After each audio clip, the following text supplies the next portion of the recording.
Então vamos lá? O que está acontecendo, né? O Yuan digital, a moeda chinesa aí que pode exterminar talvez o domínio, o controle do dólar no mundo. Que história é essa? Eu recebi hoje várias pessoas ali manifestando preocupações, né? Quanto a esse aumento de poder da China ali, por uma série de razões que você vai entender daqui a pouco. Mas antes de mais nada, Vandinho, o que a gente tem que falar?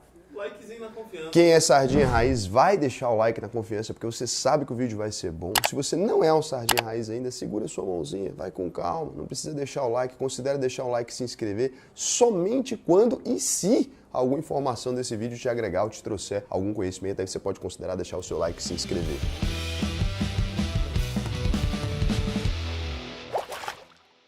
O que acontece? Desde o acordo de Bretton Woods, né, o dólar ele é hoje a principal moeda utilizada em transações internacionais. Vou vender soja para a China. Porra, não é real nem yuan, é dólar. Vai lá, taca ali dólar, chegando lá, o pessoal converte. Sai daqui uma conversão, né? Envio pelo sistema SWIFT, né? Eu envio aqui uma transação financeira, chega lá, você tem que ter um IBAN, mó canseira, transforma em dólar, chega lá o dinheiro em dólar, do dólar eles convertem lá para o yuan, se for o caso da China, né? Da empresa querer converter, ela converte lá e assim todo mundo ficou satisfeito, né? Foi utilizado na transação comercial. Isso é um poder muito forte para os Estados Unidos, porque basicamente a moeda deles é a moeda do planeta. Se eles emitem mais moeda, eles não estão emitindo mais moeda somente dentro do território americano, né? Eles estão emitindo mais moeda para o planeta todo. Todo mundo tem que lidar e transacionar nesse tipo de moeda, porque é considerada a moeda mais segura aí do planeta de modo geral. Agora, a China começou a ser um país que está em ascensão, né? Antigamente a gente falava, olha, será que a China eventualmente vai passar a economia americana em tamanho, né? Porque em crescimento já tinha passado, foi um baque ali para os Estados Unidos, a primeira vez que a China começou a crescer mais do que os Estados Unidos. Depois foi passando em vários índices, né? A maior classe média do mundo, sei lá o que também, tem um tamanho de população gigantesco. Depois, a China ficou reconhecida por exportação, né, de produtos piratas. Quem lembra disso? Teve esse período que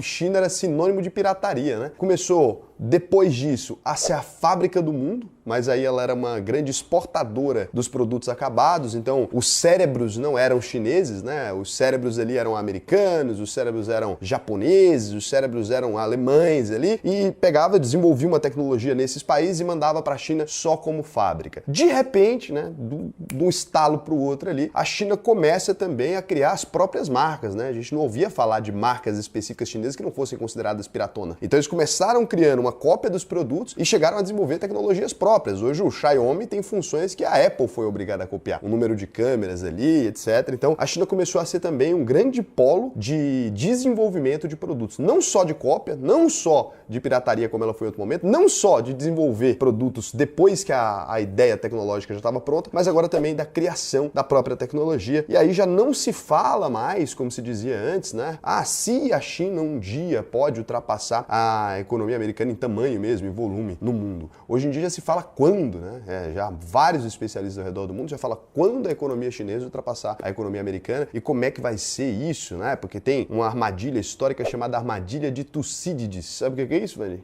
Tô ligado, já.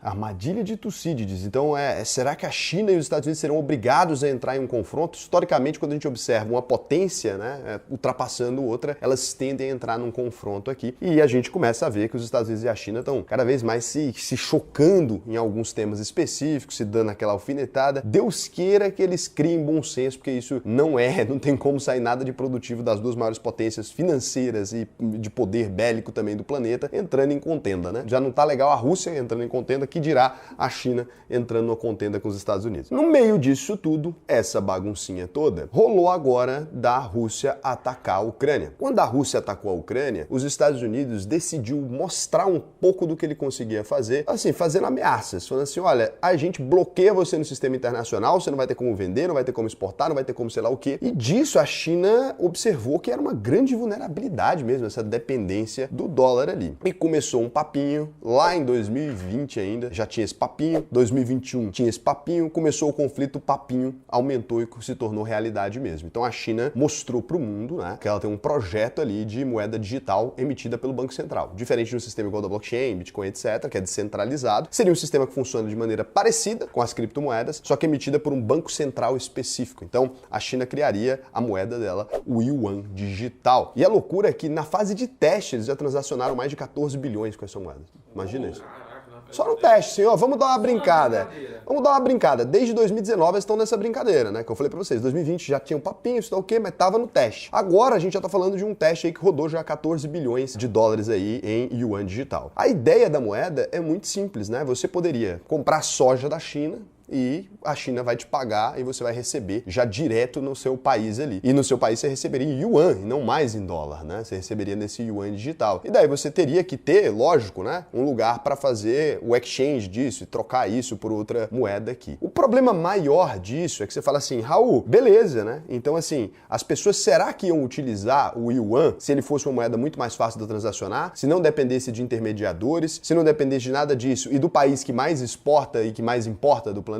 Assim, é um dos que mais importa e que mais exporta. É tudo, o veículo ali. Lógico, sim, né? Fica difícil você falar que não, porque meio que é complicado, né? De um lado você tem toda uma burocracia para enviar esse dinheiro e para receber esse dinheiro, e do outro eles estão falando assim, olha, se você usar o yuan digital, a gente faz essa transação em segundos. Você recebe aí esse dinheiro em yuan aqui em segundos, eu envio daqui também, a gente pode negociar com o mundo inteiro nesse dinheiro. E para converter, eventualmente, você vai ter que, algumas empresas devem começar a abraçar essa ideia de começar a trocar isso dentro de países, desenvolver, até porque é um dinheiro gigantesco, né? Você pensa o estímulo que você tem para você abrir uma casa de câmbio que faz a conversão disso para a moeda do seu país. Para acabar de lascar com tudo, os Estados Unidos, eles simplesmente, né, quando você olha o impacto disso para os Estados Unidos é muito grave, ele perderia ali um poderio gigantesco de controle, agravaria muitas tensões no mundo, porque se hoje em dia ele consegue pôr a Rússia numa caixinha ali, falando sei lá o que do sistema SWIFT, não tem mais isso, a Rússia e a China poderiam negociar diretamente sem ter nada, né, sem ter o uso ali do dólar e sem nada disso, e deixaria esses países assim completamente livres para fazer peteco, né? E os Estados Unidos está ali assim, a gente viu, é impactante, né? É grave, né? Os caras vão lá e falam, porra, é grave, né? A secretária do Tesouro lá, a Janet Yellen, né? Ela falou, gente, ó, tem um problema aí, né? A gente tem um impacto do yuan digital, pode ser impactante. Aí o Congresso e tudo, eles ficam lá falando, gente, o Senado também tá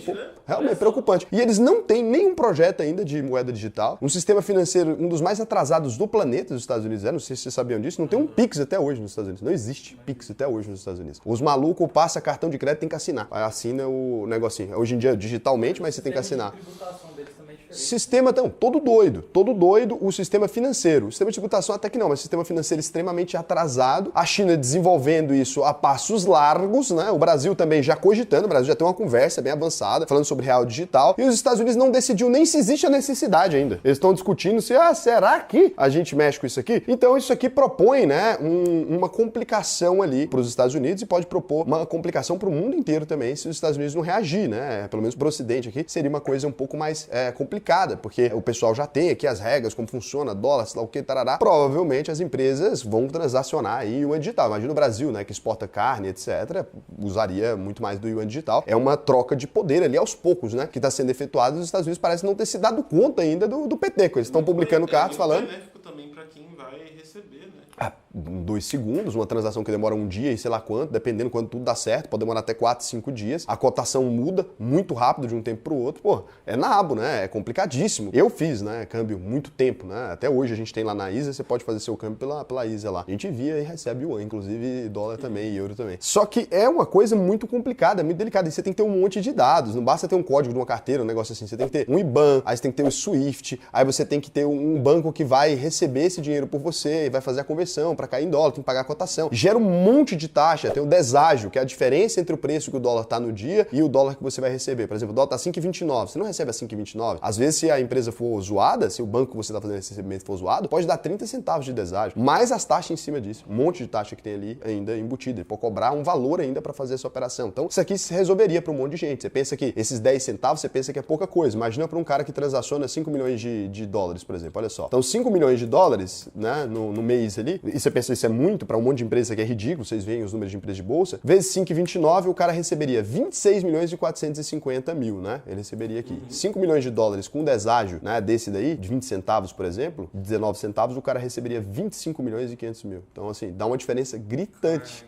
Gritante, cara. Você pega aqui, ó o número de diferença, né? Cara, o cara perdeu aí mais de 1 milhão Só no câmbio, só no deságio, centavinhos. Você olha e fala, porra, não deu nada. Quando você vai fazer a multiplicação, dá milhão. Se você parar pra pensar, é só vantagem eles fazerem isso, né? Pra eles é uma vantagem e para também quem negocia também. Então, nesse ponto, tem esse estímulo. E aí, por que a China decidiu fazer isso à frente de todo mundo? Porque aqui também tem um motivo, né? Quando você pensa no sistema chinês, o Brasil, a gente tem, por exemplo, um número de bancos ali, um número de várias empresas fazendo transações financeiras de toda forma. A China, ela tem o tal do super apps, né? Tem a Tencent, tem a Alibaba ali, que tem super aplicativos. A galera acaba usando um aplicativo só para WhatsApp, para pedir comida, para comprar coisa, para comprar passagem de avião. É um aplicativo só que tem tudo dentro do mesmo aplicativo. Inclusive faz pagamento e recebe pagamento. Esses aplicativos acabaram virando uma coisa muito grande, é uma concentração, eles têm um controle do sistema da China ali. Então eles praticamente têm dados sobre toda a população, eles têm dados sobre tudo ali, esses dois aplicativos, aí concentrou essas operações deles. A China quer tirar da mão deles ali esse poder sozinho, né, de controlar e de ter acesso a tudo isso. E óbvio, né, ela tá falando, não, a gente não vai vigiar nunca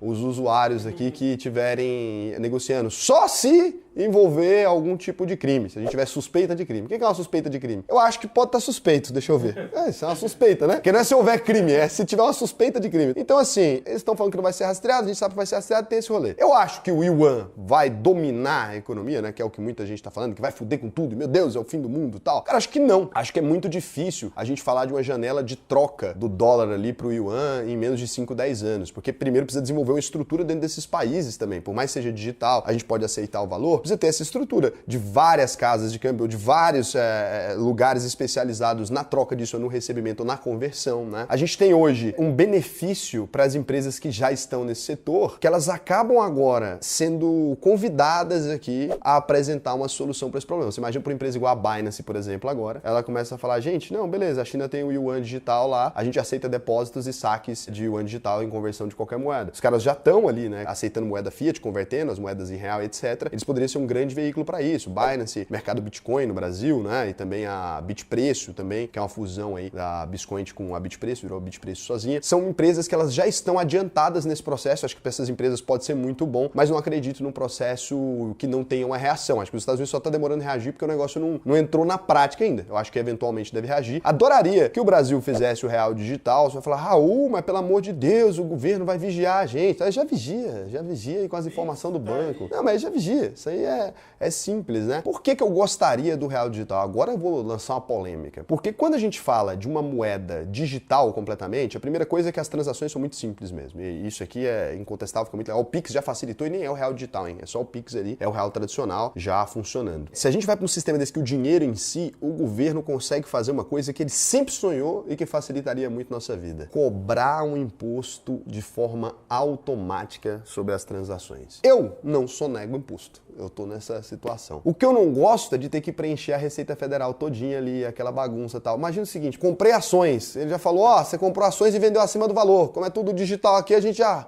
cobra aquela taxinha, tá tudo certo. Porra! E, cara, isso aí seria maravilhoso. Eles implementam a regra ali dentro da própria moeda. E já vai, transação de sei lá o que, tem tanto, transação de sei lá o que, tem tanto. Tudo digital, tudo facinho, já vai cobrando aquelas pedacinhos dele lá. O governo faz a cobrança dele à vontade, resolve o PT dele e deixa a gente em paz, que todo ano você tem que preencher o IRPF gigantesco, aquele negócio todo. Então acho que o real digital, ele facilitaria essa cobrança, né? Ele passa a ter um imposto muito mais fácil de ser cobrado, mesmo com as... Quantas normas tributárias vocês acham que tem no Brasil? Mais de 1.000. Mais de 1.000. Pouco mais. Mais de 1.000? Caraca, eu acho que tá uma 100zinha. 100 tem só pra padaria. 443.236 normas tributárias.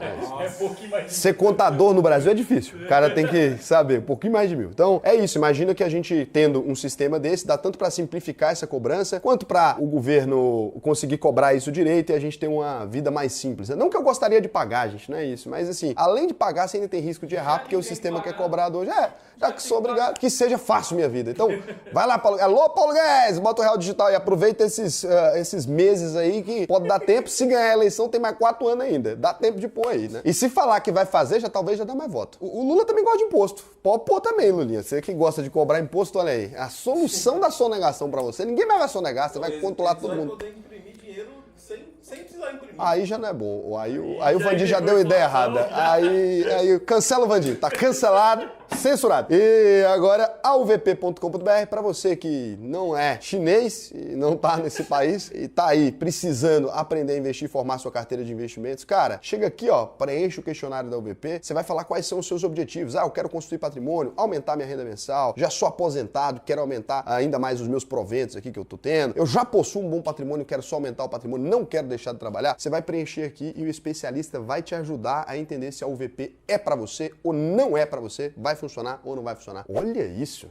aqui é genial. Inclusive, o seu especialista aqui, ó, não vou contar para você tudo aqui, porque senão é confusão. Mas o cara pode até te falar quanto tempo você vai demorar para atingir seu objetivo. Isso aí é brincadeira, hein? Detalhado, hein? Detalhado. Então, um beijão para vocês.